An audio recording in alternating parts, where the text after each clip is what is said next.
ಮೇಡಮ್ಗಳಿಗೆ ಲೇಸೆನಿಸಿಕೊಂಡು 5 ದಿನ ಬದುಕಿದರೇನು, ಲೇಸೆನಿಸಿಕೊಂಡು 4 ದಿನ ಬದುಕಿದರೇನು,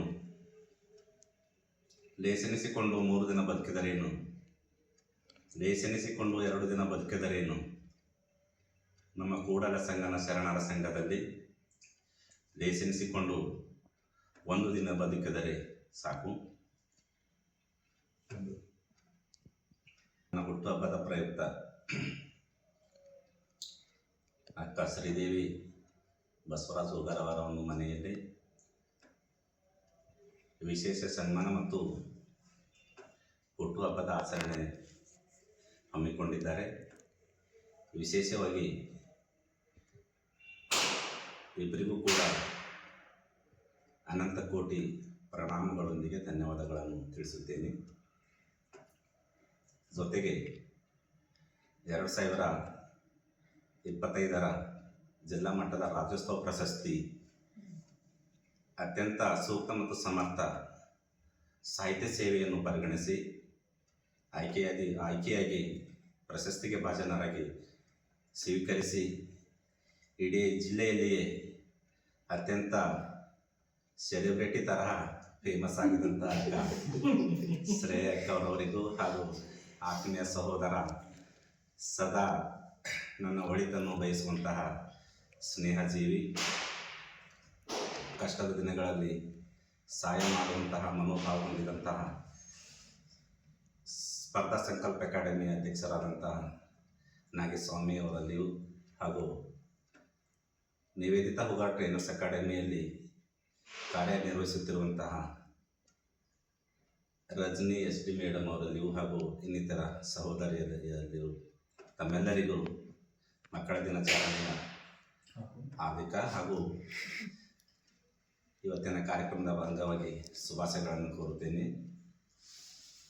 2012-13 ಕರ್ನಾಟಕ ಕಾಲೇಜಿನಲ್ಲಿ ನಾನು ಅಭ್ಯಾಸ ಮಾಡುವಾಗ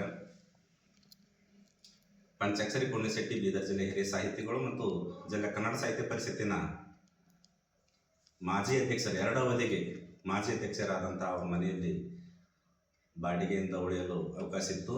ಆ ಒಂದು ದಿಸೆಯಿಂದಲೇ ನನಗೆ ಸಾಹಿತ್ಯ ಕ್ಷೇತ್ರಕ್ಕೆ ಬರ್ಲಿಕ್ಕೆ ಮತ್ತು ಆಸಕ್ತಿ ಹೊಂದಲಿಕ್ಕೆ ಹೆಚ್ಚಿನ ಒಲವು ಸಿಕ್ತು. ಆಮೇಲೆ ಪ್ರತಿಯೊಂದು ಹಂತ ಹಂತವಾಗಿ ಬೆಳೆಸಿದಂಥ ಕೀರ್ತಿ ಪಂಚಾಕ್ಷರಿ ಪುಣ್ಯಶೆಟ್ಟಿ ಅವರಿಗೆ ಸಲ್ತದ.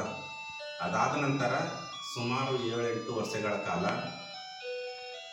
ಪರಿಷತ್ತು ಅಥವಾ ಸಾಹಿತ್ಯ ಕ್ಷೇತ್ರದಲ್ಲಿ ನನಗೆ ಸಾಹಿತಿಗಳ ಸಾರಥಿ ಎಂದು ದುಡಿಸಿಕೊಂಡವರೇ ಹೆಚ್ಚು. ಆದರೆ 2016ರಿಂದ ಈ ಸಾಹಿತ್ಯ ಕ್ಷೇತ್ರದಲ್ಲಿ ಇಷ್ಟೊಂದು ದೊಡ್ಡ ಕ್ರಾಂತಿ, ನಾನು ಹೇಳಿದವರೇ ಜಿಲ್ಲಾ ಸಮ್ಮೇಳನ ಅಧ್ಯಕ್ಷ ಆಗಬೇಕು, ನಾನು ಹೇಳಿದವರಿಗೆ ಉಪನ್ಯಾಸ ಕೊಡಬೇಕು ಅಂತನ್ನುವಂತಹ ಒಂದು ಆ ಶಕ್ತಿ ಬರ್ಲಿಕ್ಕ ಕಲ್ಯಾಣದ ಕ್ರಾಂತಿಯ ಕಿಡಿ ಅತ್ಯಂತ ಗಟ್ಟಿತನದ ಸಾಹಿತ್ಯದ ಸಾಹಿತಿ ಮತ್ತು ನಮ್ಮ ಬೀದರ್ ಜಿಲ್ಲೆಯ ಬೇಂದ್ರೆ ಎಂದು ಅಂತ ನಾನು ಕರಿತೀನಿ. ಅಕ್ಕ ಶ್ರೀದೇವಿ ಹೋಗಾರ್ ನನ್ನ ತಮ್ಮ ಹಣ ಅಂತ ಒಂದು ಸಲ ಏನು ಪೋಸ್ಟ್ ಹಾಕೋತಾರ. ಅದಾದ ನಂತರ ನನಗೆಲ್ಲ ಕಡೆ ನಾನಂದ್ರೆ ಗೌರವ ಜಾಸ್ತಿ ಆಗಿದೆ ಅಂತ ಹೇಳಕ್ಕೆ ಈ ವೇದಿಕೆ ಮುಖಾಂತರ ಇಷ್ಟಪಡ್ತೀನಿ. ಯಾಕಂದ್ರೆ ಸಾಹಿತ್ಯ ಕ್ಷೇತ್ರ ಅಂತಂದ್ರೆ ನಮ್ಮ ಅಕ್ಕಗೂ ಕೂಡ ಗೊತ್ತದ, ನಿರೂಪಣೆಗೆ ಅಷ್ಟೇ ಸೀಮಿತ ಇಟ್ಟಿದ್ರು. ಅದಾದ ನಂತರ ಇವರ ಒಂದು ಉಪನ್ಯಾಸದ ಕೌಶಲ್ಯ ಮತ್ತು ಆ ಒಂದು ಧಾಟಿ ನೋಡಿನದ ಅಂತಂದ್ರೆ ಧಾರವಾಡ, ಬೆಂಗಳೂರು, ಬಿಜಾಪುರ, ಬೆಂಗಳೂರು, ಗುಲ್ಬರ್ಗ ಎಲ್ಲ ಕಡೆ ಏನದ ಅಂತಂದ್ರೆ ಉಪನ್ಯಾಸ ಕೊಟ್ಟರು. ಅದಾದ ನಂತರ ತಾಲೂಕು ಮತ್ತು ಜಿಲ್ಲಾ ಆಡಳಿತ ವತಿಯಿಂದ ಎಲ್ಲ ವಾಲ್ಮೀಕಿ ಋಷಿ ಜಯಂತಿ ಇರ್ಬೋದು, ಮಡಿವಾಳ ಮಾಚಿದೇವ್ ಜಯಂತಿ ಇರ್ಬೋದು, ಹೋಗಾರ್ ಮಾದೇವ್ ಅವ್ರ ಜಯಂತಿ ಇರ್ಬೋದು, ಇಂತಹ ಅನೇಕ ಜಯಂತಿಗೆ ತಾಲೂಕು ಮತ್ತು ಜಿಲ್ಲಾ ಆಡಳಿತ ಕಡೆಯಿಂದ ಏನದ ಅಂತಂದ್ರೆ ಶ್ರೀದೇವಿ ಅಕ್ಕ ಅವರಿಗೆ ಉಪನ್ಯಾಸ ಸಿಗುವಂತಹ ಅವಕಾಶಗಳು ಸಿಕ್ಕು. ಅದಾದ ನಂತರ ನನ್ನ ಗುರುಗಳು ಮತ್ತು ನನ್ನ ಮಾರ್ಗದರ್ಶಕರು ಅಂತ ಕನ್ನಡ ಕಟ್ಟಿದವರು ಅಂತ ಪಂಚಾಕ್ಷರಿ ಪುಣ್ಯಶೆಟ್ಟಿ ಅವ್ರದ್ದು ಒಂದು ಪುಸ್ತಕ ಬರೆದಿರೋದು. ಟೋಟಲ್ 10 ಪುಸ್ತಕದಾಗ ಏನದಂದ್ರೆ ಪರಿಸ್ಥಿತಿನವೇ ಇದ್ದ ನಾನು, ಬಟ್ ಪರಿಸ್ಥಿತಿನ ಅಂತ ನೆಗೆಟಿವ್ ಅಂತ ಏನು ಹೇಳತ್ತಿಲ್ಲ. 1000 ಪುಸ್ತಕ ಪರ್ಚೇಸ್ ಮಾಡಿರೋದು ಅಕ್ಕವರಿಗೂ ಗೊತ್ತಿಲ್ಲ. ಇದು ಒಂದು ಖದೀರ್ ಸರ್ ಇರ್ಬೋದು, ಹನುಮಂತಪ್ಪ ಪಾಟೀಲ್ ಅವ್ರದ್ದು ಇರ್ಬೋದು, ಟೋಟಲಿ ಅಕ್ಕ ಅನ್ನಪೂರ್ಣ ಅವ್ರ ಪುಸ್ತಕದ್ದು ಅದು ಸಮ್ಮೇಳನ ಸರ್ವಾಧ್ಯಕ್ಷ ಆದಾಗ 18 ಮಂದಿ ಪುಸ್ತಕ ಬಿಡುಗಡೆ ಇತ್ತು. ಆ 18 ಪುಸ್ತಕದಾಗ ಏನದಂದ್ರೆ 2 ಪುಸ್ತಕ ಸೆಲೆಕ್ಟ್ ಆಗಿದ್ದು. ಒಂದು ಅಕ್ಕವ್ರದ್ದು, ಆಮೇಲೆ ಇದಂದ್ರೆ ಒಂದು ಚನ್ನಬಸವ ಪಟ್ಟದೇವ್ರು. ಇವ್ರು 2 ಪುಸ್ತಕ ಖರೀದಿ ಮಾಡಿದ್ರು.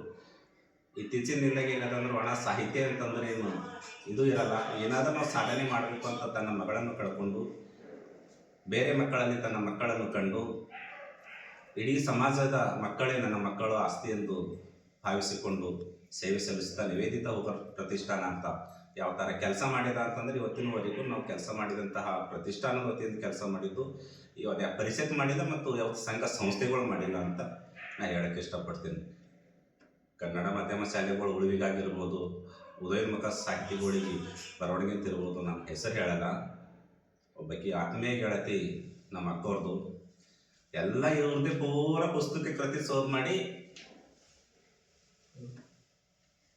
ಏನೋ ಒಂದು ಸರಮಾಲಿ ಅಂತ ಹೇಳಿ ಪುಸ್ತಕ ತಂದು ಭಾಳ ದೊಡ್ಡ ಪ್ರಮಾಣದಾಗ ಬಿಡುಗಡೆ ಮಾಡಿದ್ರು. ಆದ್ರೂ ಕೂಡ ಇವ್ರದಿಂದ ಏನದ ಅಂದ್ರೆ ಕವಿಗಳು ಹೊರ ಬರ್ಲಿಕ್ಕೆ ಕಾರಣ ಆಯಿತು. ಅದಾದ ನಂತರ ಅದೆಷ್ಟೋ ಸರಿಗೆ ಗೊತ್ತದೆ, ವಾಗ್ಲೆ ಸರ್ ಅಂತಾರ, ಮಾನಸಿಕ ಖಿನ್ನತೆಗೆ ಒಳಗಾದವರು, ಬಿಸ್ನೆಸ್ನಲ್ಲಿ ಲಾಸ್ ಮಾಡ್ಕೊಂಡು ಆತ್ಮಹತ್ಯೆಗೆ ಶರಣಾಗುವವರು, ಆಮೇಲೆ ಸಂಬಂಧಗಳು ಏನದ ಅಂತಂದ್ರೆ ಹಾಳಾಗುವುದು, ಕೆಟ್ಟ ಚಟಗಳಿಗೆ ಬಲಿಯಾಗವರು. ಇವಕ್ಕೆಲ್ಲರಿಗೆ ಏನದ ಅಂತಂದ್ರೆ ಮಹಾರಾಷ್ಟ್ರದ ಬಾಂಬೆ ಜಿಲ್ಲೆಯ ಲೋನಾವಾಲಾದಲ್ಲಿ ನಡೆಯುವಂತಹ ಒಂದು ಶಿಬಿರದಲ್ಲಿ ಭಾಗವಹಿಸಿ ರಾಷ್ಟ್ರ ಮಟ್ಟದ ಮಾಸ್ಟರ್ ಮೈಂಡ್ ಟ್ರೈನಿಂಗ್ ಆ ಒಂದು ಶಿಬಿರದಲ್ಲಿ ಭಾಗವಹಿಸಿ ಅದೊಂದು ತರಬೇತಿ ಪಡೆದು ಇಡೀ ಈ ಹೈದರಾಬಾದ್ ಕರ್ನಾಟಕ ಅದು ಭಾಗದಲ್ಲಿ ಕರ್ನಾಟಕದ ಮೊಟ್ಟ ಮೊದಲ ರಾಷ್ಟ್ರ ಮಾಸ್ಟರ್ ಮೈಂಡ್ ಅವಾರ್ಡನ್ನು ತೆಗೆದುಕೊಂಡು ಬಂದು ಇವತ್ತು ಸಾವಿರಾರು ಜನರಿಗೆ ಆ ಒಂದು ಒಳ್ಳೆಯ ಅವರಿಗೇನದ ಅಂದ್ರೆ ಸಾವಿನ ದವಡೆಯಿಂದ ಹೊರಗೆ ತೆಗೆದು ಒಳ್ಳೆಯ ಗಳನ್ನು ಕೊಟ್ಟು ಇವತ್ತು ನಮ್ದು ರಜನಿ ಮೇಡಮ್ ಅವ್ರು ಏನದಂದ್ರೆ ದಾವಣಗೆರೆದವ್ರಲ್ಲ ಅಂದ್ರೆ ಭಾಳ ಹೆಮ್ಮೆ ಪಡಬೇಕು. ಶ್ರೀದೇವಿ ಹೋಗಾರಕ್ಕ ಅವ್ರು ಏನಾರ ಅಂತ ನಮ್ಗೆ ಗೊತ್ತಿಲ್ಲ, ಬಟ್ ಅವ್ರು ದಾವಣಗೆರೆಯಿಂದ ಅರ್ಥ ಮಾಡ್ಕೊಂಡು ಇಲ್ಲಿ ಬಂದು ಸೇವೆ ಮಾಡಕ್ಕೆ ನಿಂತಾರ. ಅವರಿಗೆ ನಿವೇದಿತ ಹೋಗೋ ಪ್ರತಿಷ್ಠಾನ ಮತ್ತು ಒಂದು ವೈಯಕ್ತಿಕ ಪರವಾಗಿ ಅವರಿಗೆ ನನ್ನ ಅಭಿನಂದನೆ ಮತ್ತು ಧನ್ಯವಾದ ಸೇವೆ ಸಲ್ಲಿಸ್ತೀನಿ. ಈಗ ಶ್ರೀದೇವಿ ಅಕ್ಕವ್ರ ಬಗ್ಗೆ ಎಷ್ಟು ಹೇಳಿದ್ರು ಕಡಿಮೆನೇ ಅದ.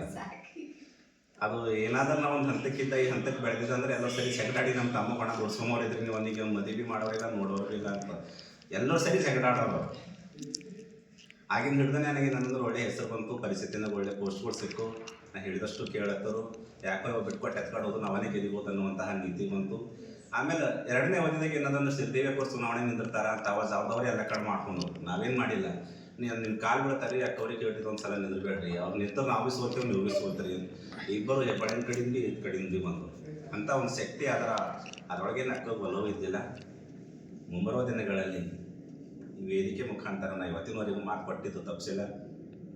ನಾಗೇಸ್ವಾಮಿ ಆಮೇಲೆ ಫಸ್ಟ್ ಶ್ರೀದೇವಿ ಅಕ್ಕ ಶ್ರೇಯ ಅಕ್ಕವ್ರು ಏನದ ಅಂತಂದ್ರೆ ನಾ ಕನ್ನಡ ಸಾಹಿತ್ಯ ಪರಿಸ್ಥಿತಿನಾಗ ಇರ್ತಾನೋ ಇರೋದು ಗೊತ್ತಿಲ್ಲ, ಆದರೆ ಕನ್ನಡ ಸೇವಕಾಗಿ ಉಳಿತಾ ಜಿಲ್ಲಾಧ್ಯಕ್ಷ ಆಗಿರ್ತವ್ರ ಪರಿಸ್ಥಿತಿನೂ ಗೊತ್ತಿಲ್ಲ. ಆದ್ರೆ ನಾ ಹೇಳಿದ್ದೆ ಮಾತು ಕೇಳ್ತಾರ ಅಂತ ಗೊತ್ತದ ನನಗೆ. ಇಬ್ಬರಿಗೂ ಕೂಡ ಏನದ ಅಂದ್ರೆ ವಲಯ ತಾಲೂಕು ಅಷ್ಟೇ ಇಲ್ಲ, ಜಿಲ್ಲಾ ಸಮ್ಮೇಳನದ ಸರ್ವಾಧ್ಯಕ್ಷ ಆಯ್ಕೆ ಮಾಡುವಂತಹ ಕೆಲಸ ನಮ್ಮ ಮಾಡ್ತಾ ಅಂತ ಹೇಳಿ ಈ ವೇದಿಕೆ ಮುಖಾಂತರ ಹೇಳಕ್ಕೆ ಇಷ್ಟಪಡ್ತೀವಿ.